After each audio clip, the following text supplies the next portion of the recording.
Hey everyone, and welcome to Already Cancelled. I'm Peter, that is Connor, and we are going to talk about Star Trek, the original series, Season 3, Episode 9. It's called The Tholian Web. So, full spoilers for the episode, and first and foremost, we're back. Yeah, it's been a while. It's been a month since you had an episode of Star Trek from us, give or take. It has been about 2 months since we've recorded one of these, because when we knew when we knew we'd have to go on hiatus, we tried with the little time we had before the busiest session kicked in. We tried to record quite a few of these in advance. We had enough to cover about a month. We had a whole other month after that with no episodes. So here we are. We're back with episode 9, and season 3 of Star Trek is known for being the weakest one with mostly poorer episodes. We somehow managed to leave it in a place where it was a good episode to come back to. That was not intended, that just happened. This was a pleasant surprise. I came back to this one, I was like, this one's not bad. Yeah, brace yourself for next week, because that's probably going to suck, but... Oh, almost certainly. This was good. And not only was it good, this was an important one, because the Defiant, the ship that we encounter in this episode, is actually one that's been brought up again. For us, most recently on Star Trek Discovery, but apparently it was an episode of Enterprise as well. So this is it's a thing. It is the birth of the Defiant legend that is sprinkled throughout Trek history. So so that's pretty fun. So the Tholian Web, the crew are basically searching the distress beacon. The ship Defiant has been missing for a while, and they find it, but then they beam aboard in spacesuits, might I add. And I thought that was really weird. Well, it's not weird in the sense that presumably they have to do this from time to time. I guess they are in space after all. We've never seen it before. We've never seen. I mean, I guess you take that as A, it's actually weird that it's taken this long to see them in spacesuits, and B, that maybe that just means that space travel is such a common, normal thing now that it's not like when we're watching The Expanse and they're constantly having to go into suits for various things, right? Now it's it's like getting a bus. You just go on a spaceship, you take your seat, you're good, nice and easy. Whereas this, it stuck out as being this must be dangerous. They're in spacesuits. Yeah. So they go across to the ship, and everyone is dead, and the crew appear to have killed each other. So they think there's a mutiny of some kind going on, which has never happened in Starfleet. Which another thing I thought that's weird. Never. Well, no. So the weird thing about this is that so Star Trek Discovery had a mutiny, which is set before this show. Yeah. Right. But to be fair, in Star Trek Discovery, they also said this was the first time it's ever happened. No, that's true. It just seems strange, doesn't it? Never had a mutiny. It's just I guess that just says Starfleet was created after we reached our utopian sort of lifestyle. After we reached that pinnacle and we had the Federation. That was since then things have been quite nice. We've been doing quite well since. There's been no mutinies, except for Discovery. Discovery shenanigans. Maybe at the end of Discovery season 1, when everything sort of the charges got wiped clean. So I don't want to spoil the show, just in case anyone who's watching this hasn't watched Discovery yet. But let's just say that because legally it got reversed, maybe they don't count that as a mutiny that happened, even though technically maybe they just never put it in the records.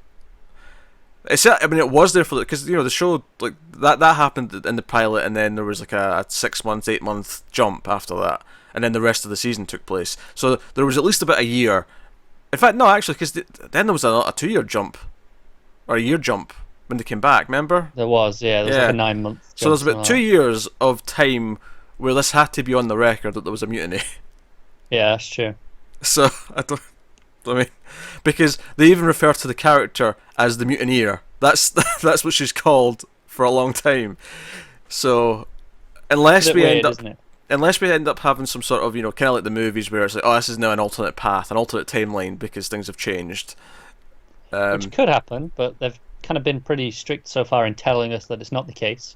Now, of course, I'm not blaming the original series here. The original series is accurate in what it's saying. I'm blaming Discovery here for going against things this. Up. Yes, this is Discovery's fault, not the original series. What's more egregious about this is that Discovery took quite a bit from this episode in general, right? Yeah. So clearly someone on the writing staff went back and watched this episode for research purposes, surely. And no one thought, hey guys, you know that thing about the mutiny? Maybe we shouldn't be doing that. Like I say, maybe they struck it from the record books at the end of the season. I don't know. But hey, I'll just whatever. So they go looking around, and it's weird. They're trying to figure out what's happened, and everyone on the ship is dead. And then eventually, McCoy finds like a person who is like fading out of existence, and his hand goes straight through him, almost like a ghost. He's still dead, like he's still lying there, but his hand goes right through him. And then he does the same thing to a table. His hand just goes right through it.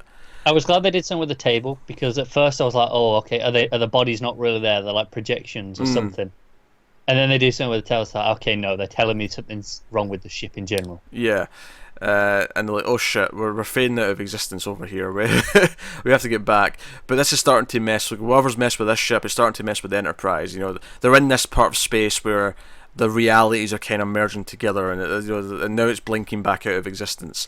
And because of that, Kirk's like, okay, right, so only 3 of the transponders are working. Okay, you three meaning McCoy, Spock, and Chekhov, you guys beam aboard, I'll go next. Even though there's a risk that maybe that won't be a chance. And sure enough, they eventually beam over. It takes longer than normal, and then they try and beam Kirk, and the entire Defiant just fades away out of existence. So Spock then is in command, and he deduces that because of where they are in space, this is kind of like a wave. It'll come back, like he kind of figures out 2 hours from now, Kirk will be back. But they're going to struggle to stay in this place because of all the technobabble that Scotty rattles off. Technobabble, plus because of what's happening in this space, it makes the crew go insane. That's what happened on the Defiant, and we have a red shirt who goes nuts. We have a Chekhov goes nuts quite early on. He's one of the first ones to go, and then we have various characters. So McCoy throughout the episode is trying to figure out a cure to this madness that's happening. It's starting to take people one by one. Spock is trying to insist on staying, and then of course the Tholians from the titular Tholians show up. And at first they're like, you have invaded Tholian space, you must leave immediately. And Spock says, hey, this is a rescue mission. Approximately 1 hour and 53 minutes. The ship will come back and we can save our captain. Give us till then. And the Tholian ship's like, okay, you have exactly 1 hour 53 minutes. 1 hour 53 minutes happens, and they figure out, or at least Spock theorises, that because the Tholians showed up, that's actually interrupted the flow of the timey-wimey space things. So Kirk's ship and the Defiant never show back up. So immediately, 1 hour 53 minutes, the Tholians like, okay, time to open fire, and they start firing on the Enterprise. Yep. Spock fires back, knocks them out. They're still alive, but just he knocks them back. Then a second Tholian ship comes up, and then the extremely titular Tholian's web starts to form, because the 2 ships basically start to build a web of these lasers, like a spider's web almost. They're just kind of building it. And it's like, okay, once this web is complete, we will not be able to leave. So we have to fix the ship. The Scotties fixing the ship, potentially fix the disease. In fact, at this point, they just think Kirk's dead. They're like, okay, Kirk's dead. Yeah, they've declared him dead in combat. They declare him dead. Spock and McCoy are starting to fight a little bit. Like, I was noticing this was getting a bit more aggressive than normal, like more than it should have been at this point. And then he kind of maybe it's the disease that's starting to I think so. Take hold of them. But they go and watch. Kirk's left a video, a recording, a message to be played upon his declaration of death.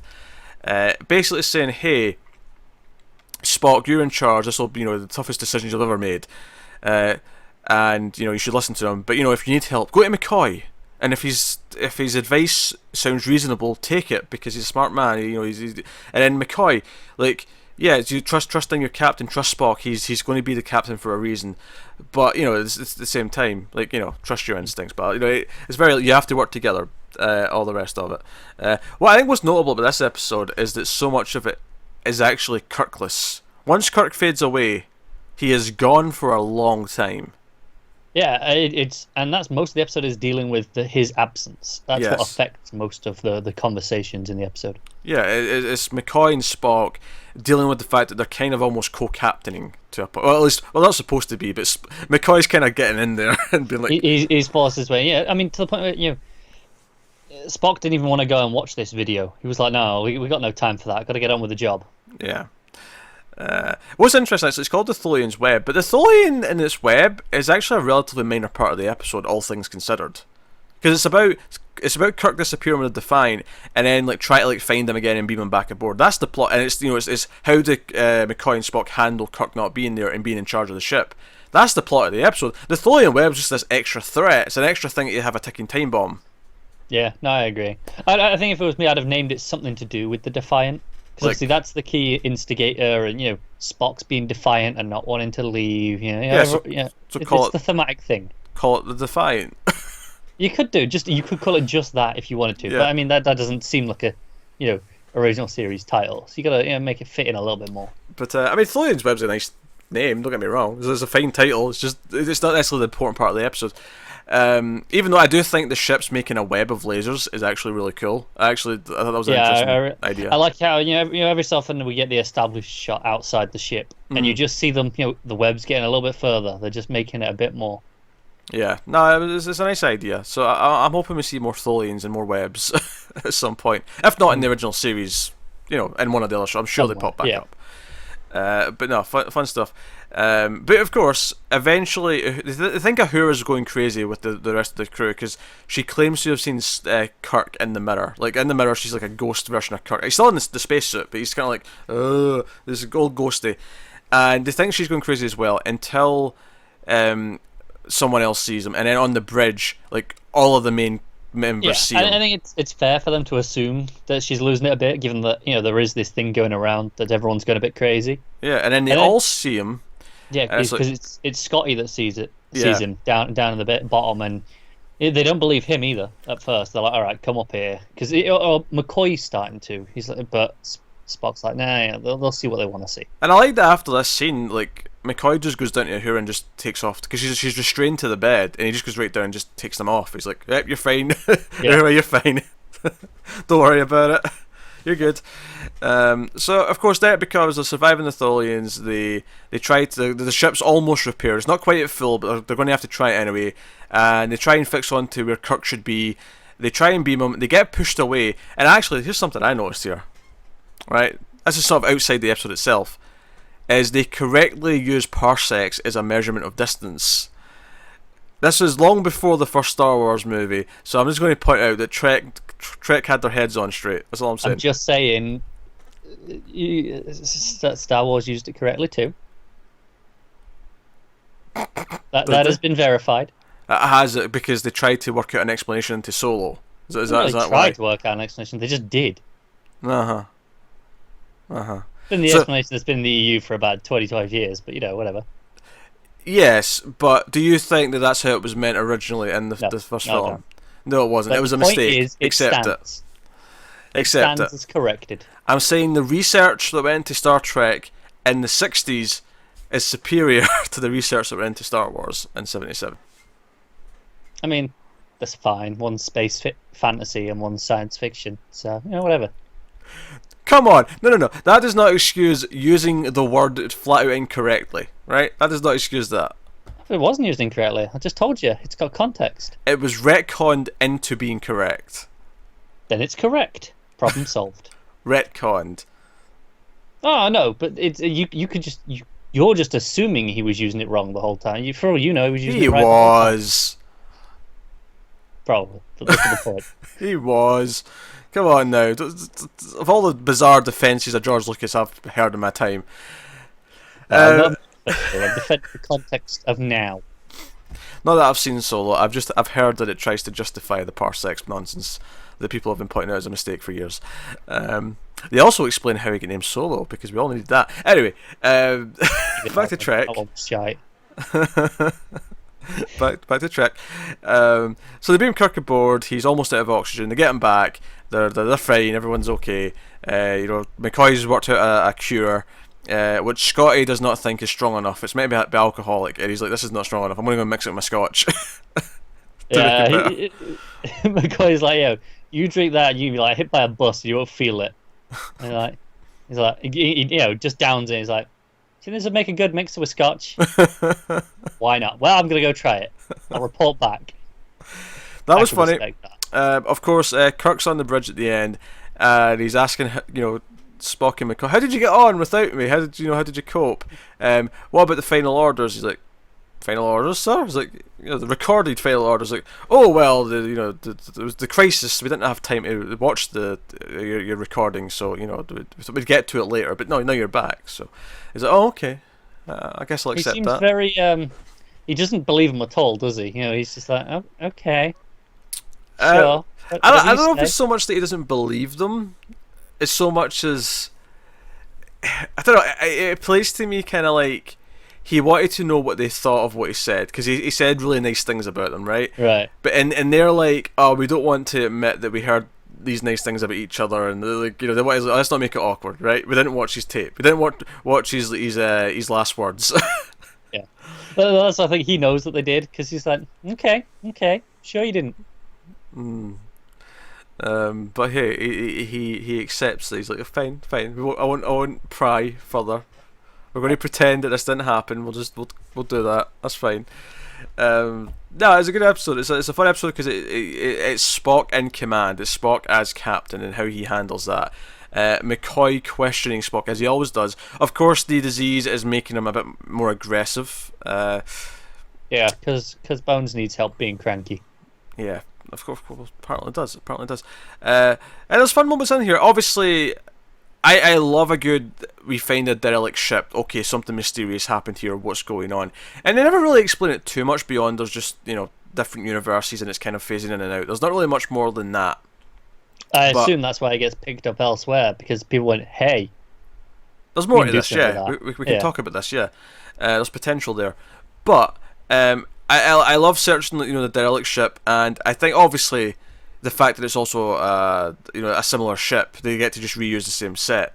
Okay, it's convenient, isn't it? Nice money saving measure. Don't get me wrong, but it works. It's effective, and I think maybe it even adds an eeriness to it because it's essentially the Enterprise, but there's all these dead bodies lying everywhere.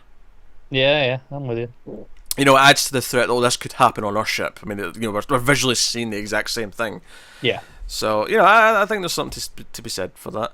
And the good character stuff. Even Scotty gets a few good moments. Uhura gets a few good moments. Sulu's around. I don't think Sulu gets any great moments per se, but he's there. He gets. I think all I really remember from Sulu is when so the crew are over another ship. Scotty's in charge, and he's like, "I'm gonna go down and check something out in the transporter." Sulu, you're in charge. So I was like, "Cool, I got this." That's basically it from him. Pretty much it. Well, the reason why Scotty left is because the engineer down there couldn't get the transponders working. So I'm going down there and personally fix this. Yeah, I'll do it myself. Yes, because Scotty be the mechanic, genius, the prodigy. Aye, it's kind of his point. Yeah, I love that we have Chekhov first who goes nuts, and then after that it's always red shirts. Like during the memorial for Kirk where they announce him as dead. After he says that, this one red shirt just starts screaming and raving and ranting, just throwing himself around. I did appreciate that they at least used one of our characters though with Chekhov, because it gives it some weight compared to just red shirts. Yeah, and then Uhura's kind of a mistaken, a false positive. She's caught up in it. Yeah, so no, it makes sense to use some of our characters. So it's funny because I feel like the actual full Tholian web thing, it does add a timer element to the episode. I think you could debate whether or not it actually needs that. I think it already had it. You had the timer of the sickness, right? That's the timer. The sickness plus we've got to wait for Kirk, right? And we're the techno stuff, but sure that they wait there longer than that anyway because the Tholians going to interrupt it. But you can have it interrupted for whatever other reason. We miscalculated. He's not come back on this wave. We'll have to wait for the next one. It's just as simple as the ship's damage. We can't leave now. Yeah. And the sickness is taken over. But at the same time, the Tholian stuff itself was actually kind of cool. I was into this. It just doesn't really add much, does it? Yeah, but it opens up stuff we can come back to later. We can come back to these Tholians and their tech, and we can come back to the Defiant, as we know we do. At various points in the Trek future, so it's an enjoyable episode. I think it's a solid character episode, and one of the best. There's been 2 or 3 good episodes this season. This is one of them. Yeah, this is probably the best one so far. I'd have to go back and check. It's been a while. Yeah, no, it has been a while, but I don't remember enjoying any of the others quite as much as this. Yeah, fair. So that is the Tholian web. I think. the spacesuit designs Leave a looked lot to be desired. yeah, they had these like big chunky bits on the front, and they kind of looked like art class projects. Those parts. No, I can tell they were very square in general, weren't they?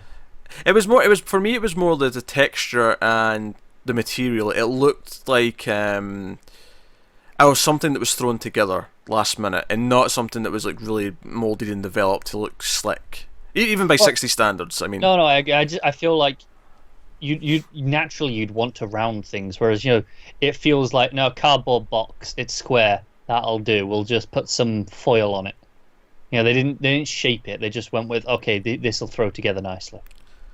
yeah, there wasn't the helmets that bothered me. It was the big bits in the front, the big sort of like levers that they had in the front for whatever reason.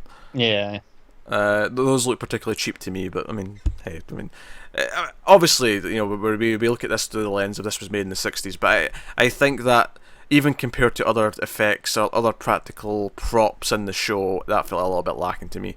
But I'll give them credit. This was an episode that relied on just the Enterprise set essentially, because even when they're on Defiant, it's the Enterprise set, and I think, but it never felt like it was constricted. For a bottle episode, I think it was really effective, and I enjoy bottle episodes because bottle episodes often let the writers get very creative because they have to like, okay, how do we make this work without going anywhere else? And I often appreciate it when they pull it off, and I think this one does. I agree. But hey, so that is the Tholian Web. Let us know what you thought of this one in the comments below. We'll be back to a weekly schedule. We do have makeup episodes planned over July and August, which will so you'll get 2 a week here or there to make up for all the weeks that we missed in the last month. But that's coming at a later date once things quieten down even more. But right now we're back to the regular weekly schedule. So yeah, let us know what you think. Like, subscribe, all the usual stuff. Get us on patreon.com/MailFuzzTV if you want to support the channel, support the show and everything we do here. You get these episodes a week early, of course, at the $1 tier. But otherwise, that's us. So thank you once again for watching or listening. We always appreciate it. Keep watching sci-fi and Star Trek, and we'll see you next time.